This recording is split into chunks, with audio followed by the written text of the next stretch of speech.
¿Qué tal, amigos y compañeros?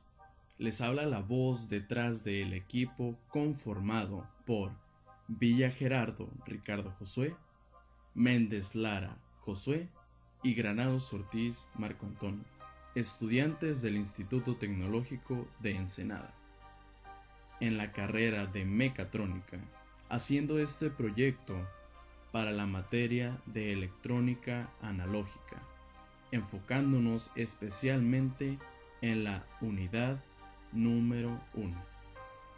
Esperemos que este video sea de su agrado y llene sus expectativas completamente. Así que vamos a empezar. 1.1 Historia de la electrónica. Desde el principio de la historia, el hombre ha explorado los fenómenos eléctricos que experimenta en su vida diaria. A medida que los científicos desarrollaron el conocimiento de la carga eléctrica, formularon leyes tal como se conocen hoy día. La electricidad es un fenómeno natural controlado por el ser humano. Con este fenómeno se han desarrollado las comunicaciones, el alumbrado, los dispositivos de computación, entre otros. El conocimiento científico de la electricidad dio lugar inmediatamente a aplicaciones tecnológicas muy importantes, como el telégrafo, con el que el hombre pudo comunicarse por medios eléctricos a grandes distancias, las máquinas eléctricas tales como motores y generadores eléctricos. De esta forma, el hombre tuvo a su disposición fuentes de electricidad de gran intensidad, hecho que cambió drásticamente la vida, dando lugar a una revolución en la forma de vida de la humanidad. Luego, los científicos vieron la necesidad de desarrollar una rama de la ciencia que se encargara de los requerimientos del mundo moderno. Y entonces surgió la electrónica como respuesta a esta necesidad. Gracias a ella, se llevaron a cabo descubrimientos científicos que tuvieron inmediata aplicación práctica, los cuales fomentaron la investigación científica en esta nueva área del conocimiento. La electrónica es el campo de la ingeniería y de la física aplicada para el diseño y aplicación de dispositivos, por lo general, circuitos electrónicos, cuyo funcionamiento depende del flujo de electrones para la generación, la transmisión, recepción y almacenamiento de la información. Esta información puede consistir en voz o sonidos, como en un receptor de radio, en imágenes, como en una pantalla de televisión, o en números o datos, como en una computadora. Ya que sabemos qué es la electrónica y sabemos para qué sirve, podemos hablar ahora de cómo ha evolucionado a través de los años. La introducción de los tubos de vacío a comienzos del siglo XX propició el rápido crecimiento de la electrónica moderna. Con estos dispositivos se hizo posible la manipulación de señales, algo que no podía realizarse en los antiguos circuitos telegráficos y telefónicos, ni con los primeros transmisores que utilizaban chispas de alta tensión para generar ondas de radio. Con los tubos de vacío pudieron amplificarse las señales de radio y los sonidos débiles. Además, podían superponerse señales de sonido a las ondas de radio. El desarrollo de una amplia variedad de tubos diseñados para funciones especializadas posibilitó el rápido avance de la tecnología de comunicación radial antes de la Segunda Guerra Mundial y el desarrollo de las primeras computadoras durante y después de ella. Luego, el transistor, que fue inventado en el año de 1948, reemplazó el tubo de vacío en la mayoría de sus aplicaciones, al incorporar un conjunto de materiales semiconductores y contactos eléctricos que podían realizar las mismas funciones que el tubo de vacío, pero con un coste, peso y potencia más bajos y una mayor fiabilidad.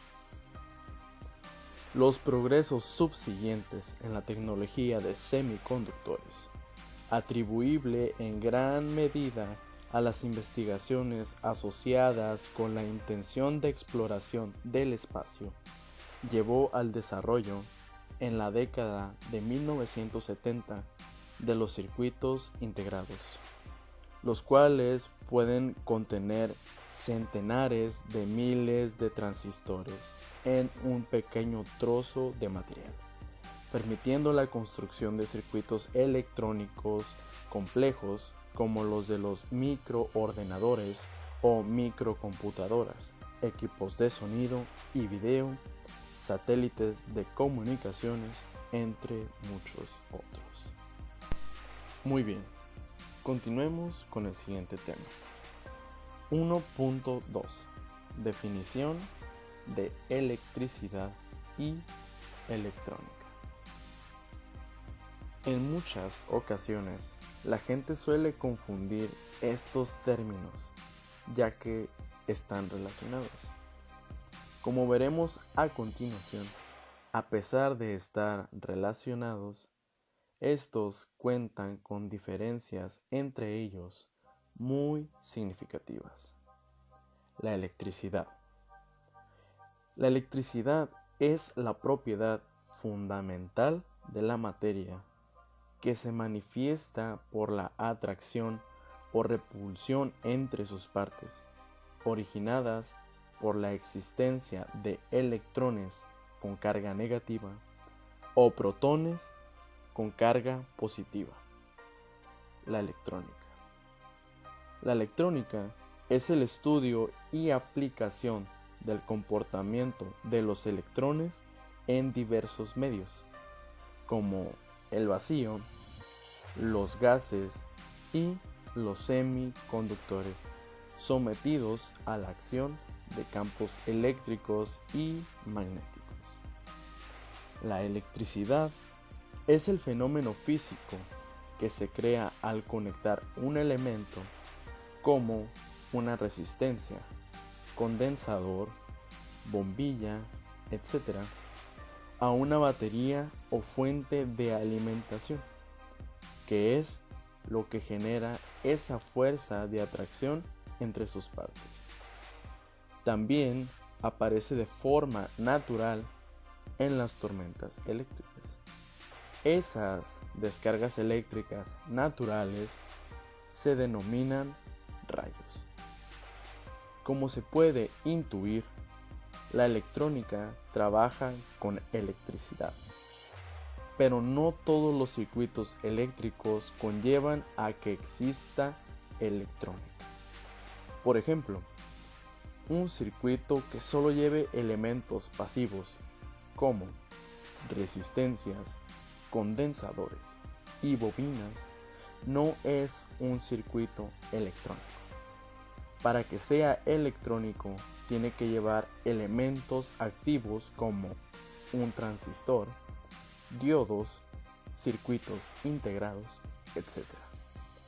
La diferencia entre elementos pasivos y activos es que los pasivos no realizan un control del circuito, sino que suelen ser los receptores. Estos almacenan o disipan la energía. En cambio, los activos sí que hacen un control del flujo de electrones.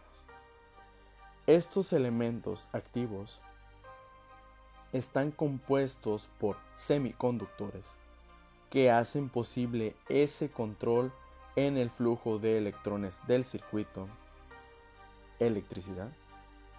Los semiconductores son elementos que se comportan como conductores o aislantes, según un campo magnético, eléctrico, presión, etc. De esta manera, si se controla la variable adecuada, se puede dirigir cuándo actúa como aislante y cuándo actúa como un conductor. También, gracias a estos elementos, se pueden ampliar señales, que es otra función bastante común.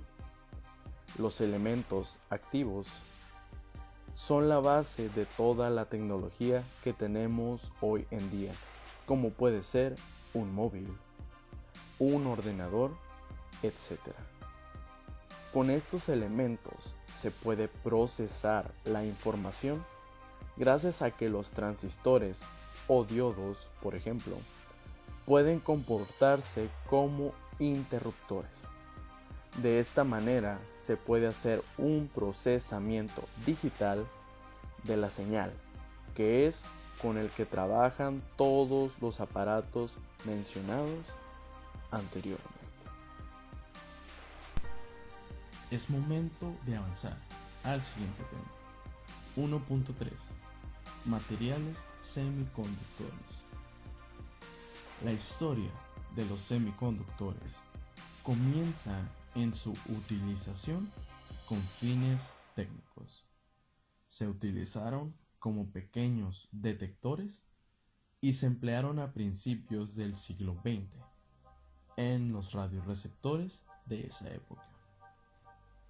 En el año de 1940, Russell Oud, investigador de los laboratorios Bell, realizó un descubrimiento que se basaba en que si a ciertos cristales se le añadía una pequeña cantidad de impurezas, su conductividad eléctrica variaba cuando el material se exponía a una fuente de luz.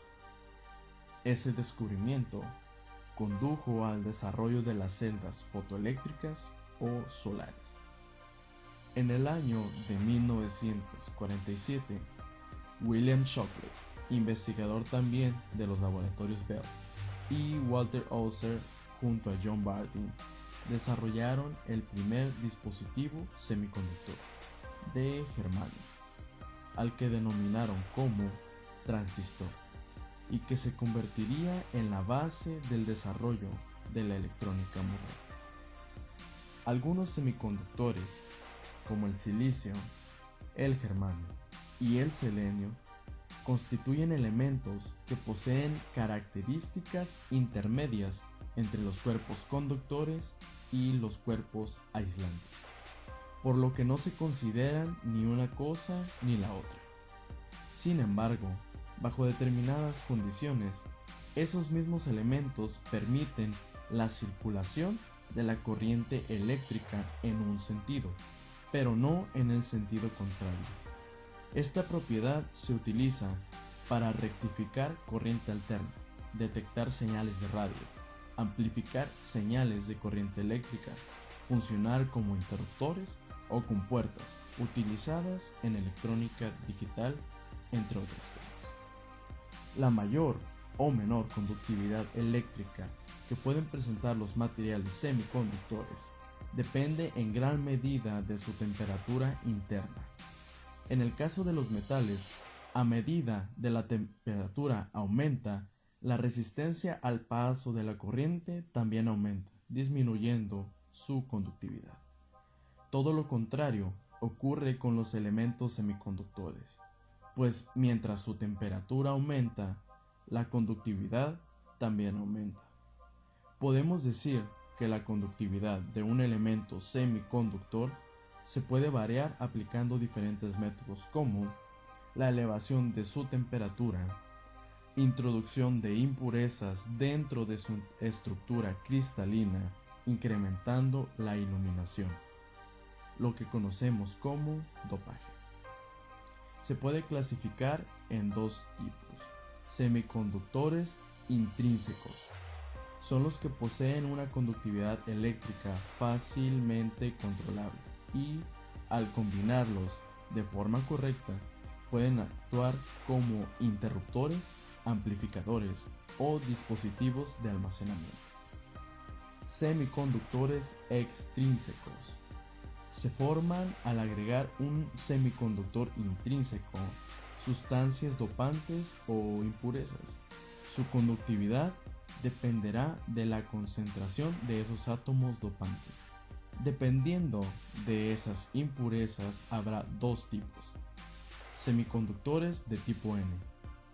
En las redes de silicio o germanio se introducen elementos del grupo 15, los cuales, debido a que tienen un electrón más en su capa de valencia que los elementos del grupo 14, se comportan como impurezas donadoras de electrones o portadores negativos. Semiconductores de tipo P. En este caso, se introducen elementos del grupo 13 que presentan un electrón menos en su capa de valencia, por lo que se comportan como aceptores o captadores de electrones. Es momento de continuar con el siguiente tema. 1.4. Modelos atómicos. Se conoce como modelos atómicos a las distintas representaciones mentales de la estructura y funcionamiento de los átomos, desarrolladas a lo largo de la historia de la humanidad, a partir de las ideas que en cada época se manejaban respecto a de qué estaba hecha la materia. Los primeros modelos atómicos datan de la antigüedad clásica, cuando los filósofos y naturalistas se abocaron a pensar y deducir la composición de las cosas que existen, y los más recientes y considerados actualmente como verdaderos fueron desarrollados en el siglo XX, época en que se vieron los primeros adelantos reales en materia de manipulación atómica, como las bombas nucleares y las centrales nucleares de energía eléctrica. Método atómico de Demócrito. La teoría atómica del universo fue creada por el filósofo griego Demócrito y su mentor Leucipo. En aquella época, los saberes no se alcanzaban mediante la experimentación, sino el razonamiento lógico, basándose en la formulación de ideas y su debate. Demócrito propuso que el mundo estaba formado por partículas mínimas e indivisibles, de existencia eterna, homogéneas e incomprensibles, cuyas únicas diferencias eran de forma y tamaño, nunca de funcionamiento interno. Modelo atómico de Dalton. El primer modelo atómico con bases científicas nació en el seno de la química propuesto por John Dalton en sus postulados atómicos. Sostenía que todo estaba hecho de átomos, indivisibles e indestructibles, incluso mediante reacciones químicas. Los elementos conocidos dependían de sus átomos, que poseían la misma carga e idénticas propiedades, pero un peso atómico relativo diferente. Esto debido a que, comparados con el hidrógeno, mostraban masas diferentes. Modelo atómico de Lewis, también llamado el modelo atómico cúbico, proponía la estructura de los átomos como un cubo, en cuyos 8 vértices se hallaban los electrones. Fue propuesto por Gilbert Lewis y permitió avanzar en el estudio de las valencias atómicas y las uniones moleculares, sobre todo luego de su actualización por parte de Irving Langmuir en 1919, desarrollando así el átomo del octeto cúbico. Modelo atómico de Thomson, propuesto por J. Thomson, descubridor del electrón en 1897. Este modelo es previo al descubrimiento de los protones y neutrones, por lo que asumía que los átomos consistían en una esfera de carga positiva y distintos electrones de carga negativa incrustados en ella con las pasas en el pudín. Modelo atómico de Rutherford.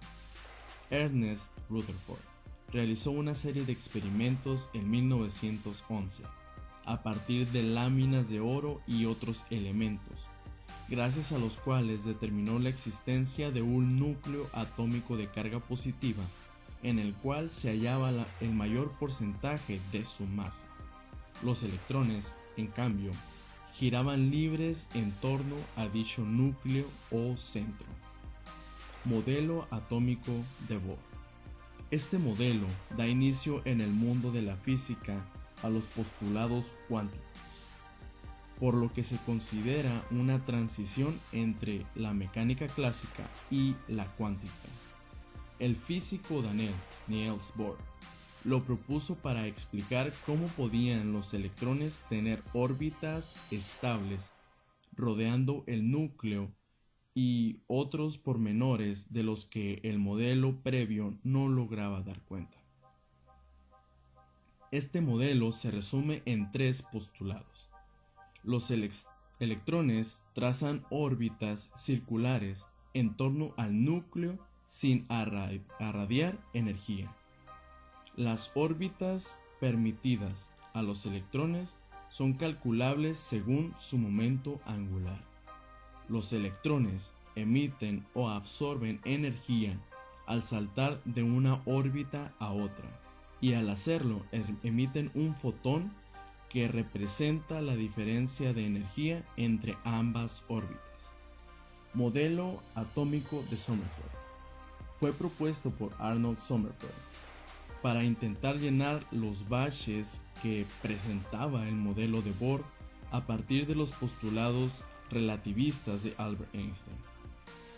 Entre sus modificaciones están que las órbitas de los electrones fueran circulares o elípticas, que los electrones tuvieran corrientes eléctricas minúsculas y que a partir del segundo nivel de energía existieran dos o más subniveles. Modelo atómico de Schrödinger, propuesto por Erwin Schrödinger, a partir de los estudios de ondulaciones de la materia, lo cual permitió la formulación posterior de una interpretación probabilística de la función de onda por parte de Max Born. Eso significa que se puede estudiar probabilísticamente la posición de un electrón o su cantidad de movimiento, pero no ambas cosas a la vez, debido al célebre principio de incertidumbre de Heisenberg. Este es el modelo atómico vigente a inicios del siglo XXI, con algunas posteriores adiciones. Se le conoce como modelo cuántico ondulatorio. Muy bien, avancemos con el siguiente tema. 1.5. Materiales tipo N y materiales tipo P. Como es bien sabido, el átomo está compuesto de un núcleo que contiene subpartículas, tales como el protón con carga positiva y los neutrones sin carga. Los electrones de valencia son los que determinan también las propiedades eléctricas de un material y así obtener lo siguiente: materiales conductores como los metales, materiales aislantes y materiales semiconductores. Por ahora hablaremos de los materiales semiconductores. Estos materiales se comportan como aislantes a bajas temperaturas, pero a temperaturas más altas se comportan como conductores. La razón de esto es que los electrones de valencia están ligeramente ligados a sus respectivos núcleos atómicos, pero no lo suficiente, pues al añadir energía, elevando la temperatura, son capaces de abandonar el átomo para circular por la red atómica del material. En cuanto un electrón abandona un átomo, En su lugar deja un hueco que puede ser ocupado por otro electrón que estaba circulando por la red. Los materiales semiconductores más conocidos son el silicio y germanio, los cuales poseen 4 electrones de valencia en su último nivel.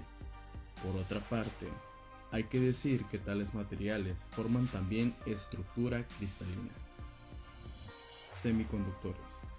En este caso, la banda de conducción sigue siendo mayor que la banda de valencia, pero la brecha entre ambas es mucho más pequeña, de modo que, con un incremento pequeño de energía, los electrones de valencia saltan a la banda de conducción y puede circular por el medio. Cuando un electrón salta desde la banda de valencia a la conducción, deja un hueco en la banda de valencia que, aunque parezca extraño, también se considera portador de corriente eléctrica. En resumen, en los semiconductores hay dos tipos de portadores de corriente eléctrica: los electrones con carga negativa y los huecos con carga positiva. A los materiales semiconductores puros se les conoce como semiconductores intrínsecos. Materiales intrínsecos.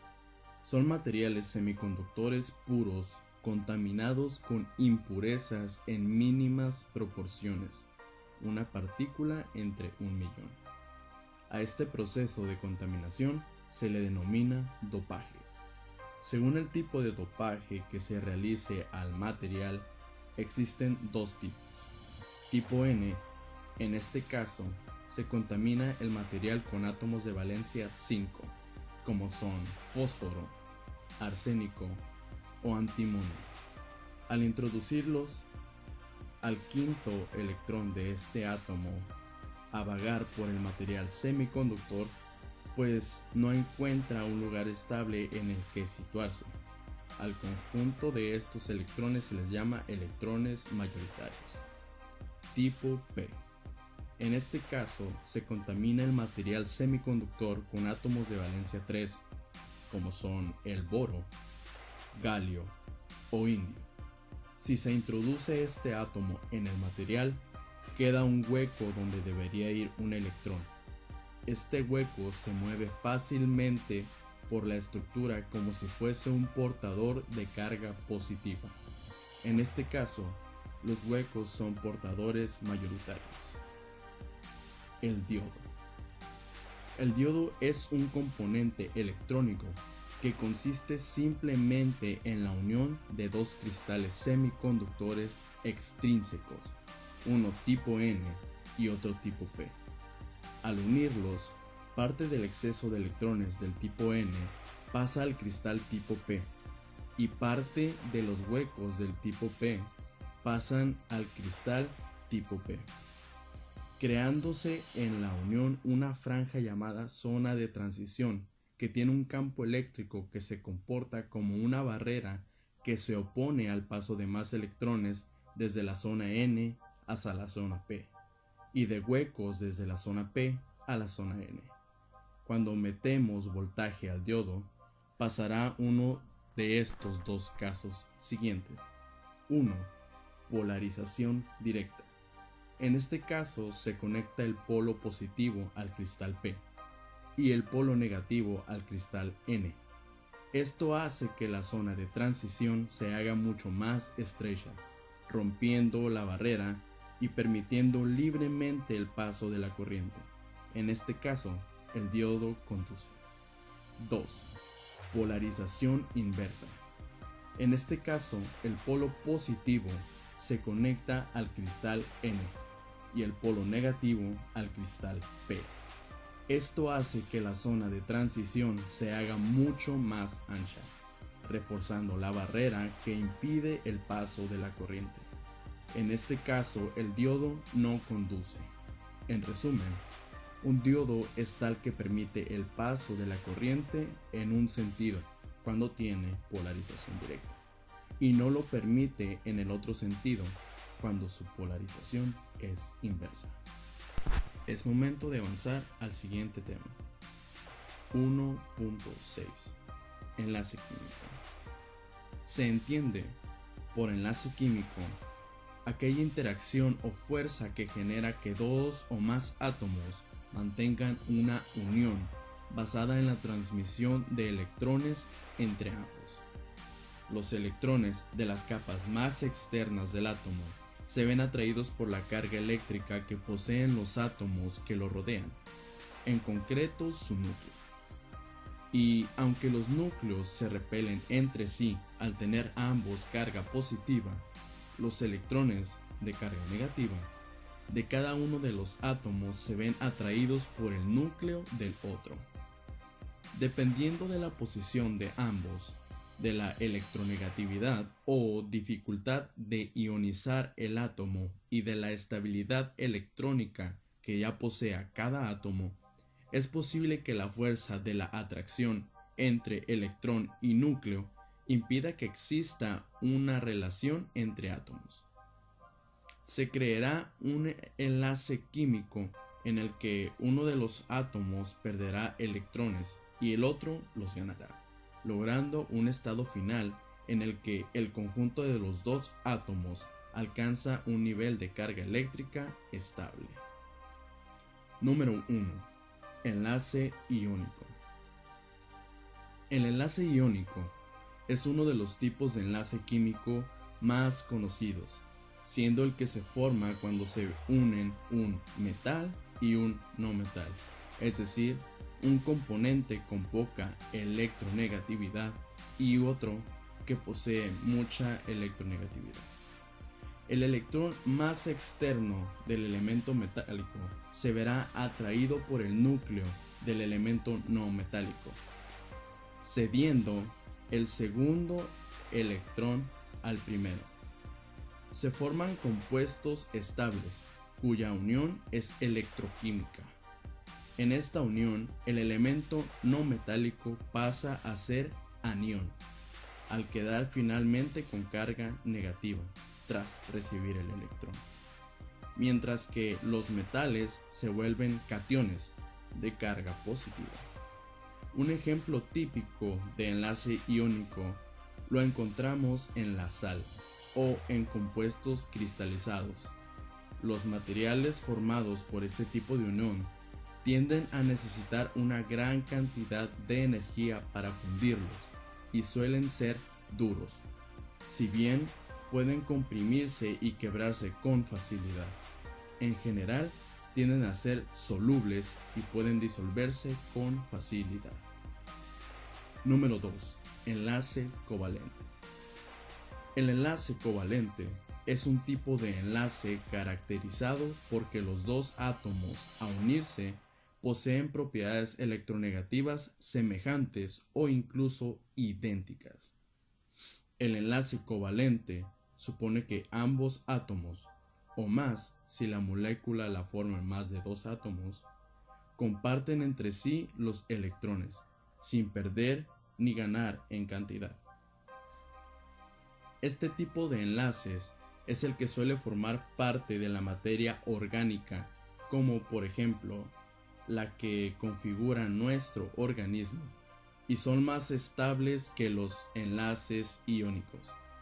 Su punto de fusión es más bajo, hasta el punto que muchos compuestos se encuentran en estado líquido y no son por lo general conductores de la electricidad. Dentro de los enlaces covalentes podemos encontrar varios subtipos. Por ejemplo, enlace covalente no polar o puro. Se refiere a un tipo de enlace covalente en que se unen dos elementos con el mismo nivel de electronegatividad y cuya unión no provoca que una de las partes pierda o gane electrones, siendo los átomos del mismo elemento. Por ejemplo, el hidrógeno, el oxígeno o el carbono son algunos elementos que pueden unirse a átomos de su mismo elemento para formar estructuras. No son solubles. Otro ejemplo es enlace covalente polar. En este tipo de enlace covalente, en realidad el más usual, Los átomos que se unen son de distintos elementos. Ambos poseen una electronegatividad semejante, aunque no idéntica, con lo que tienen diferentes cargas eléctricas. Tampoco, en este caso, se pierden electrones en ninguno de los átomos, sino que los comparten. Dentro de este subgrupo también encontramos los enlaces covalentes bipolares, en que existe un átomo dador que comparte los electrones y otro u otros receptores que se benefician de dicha incorporación. Cosas tan básicas e imprescindibles para nosotros como el agua o la glucosa se forman a partir de este tipo de enlace. Y por último, el enlace metálico. En los enlaces metálicos se unen entre sí dos o más átomos de elementos metálicos. Dicha unión se debe no a la atracción entre ambos átomos entre sí, sino entre un catión y los electrones que han quedado libres y ajenos, haciendo que sea tal cosa. Los diferentes átomos configuran una red en torno a estos electrones, con patrones que se van repitiendo. Estas estructuras tienden a aparecer como elementos sólidos y consistentes, deformables pero difíciles de romper. Asimismo, este tipo de enlace se vincula a la conductividad eléctrica propia de los metales, al ser sus electrones libres. Perfecto, avancemos hacia el último tema. 1.7. Bandas de energía. Los niveles de energía de los electrones en los átomos de un cristal no coinciden con los niveles de energía de los electrones para átomos aislados. En un gas, por ejemplo, se pueden despreciar las interacciones de unos átomos con otros y los niveles de energía no se ven modificados. Sin embargo, en un cristal, el campo eléctrico producido por los electrones de los átomos vecinos modifica los niveles energéticos de los electrones de los átomos de sus alrededores. De este modo, el cristal se transforma en un sistema electrónico que obedece al principio de exclusión de Pauli, que imposibilita la existencia de dos electrones en el mismo estado, transformándose los niveles discretos de energía en bandas de energía, donde la separación entre niveles energéticos se hace muy pequeña. La diferencia de energía máxima y mínima es variable dependiendo de la distancia entre átomos y de su configuración electrónica. Dependiendo de la distancia interatómica y del número de electrones de enlace entre otros factores, pueden formarse distintos conjuntos de bandas que pueden estar llenas, vacías o separaciones entre bandas por zonas prohibidas o bandas prohibidas, formándose así bandas de valencia, bandas de conducción y bandas prohibidas. Así, en un aislante, la separación entre la banda de valencia y la banda de conducción es muy grande. Y esto significa que un electrón en la banda de valencia necesita mucha energía para ser liberado y convertirse en un electrón libre necesario para la conducción. En un conductor, las dos bandas están solapadas, no necesitándose ninguna energía para alcanzar la conducción.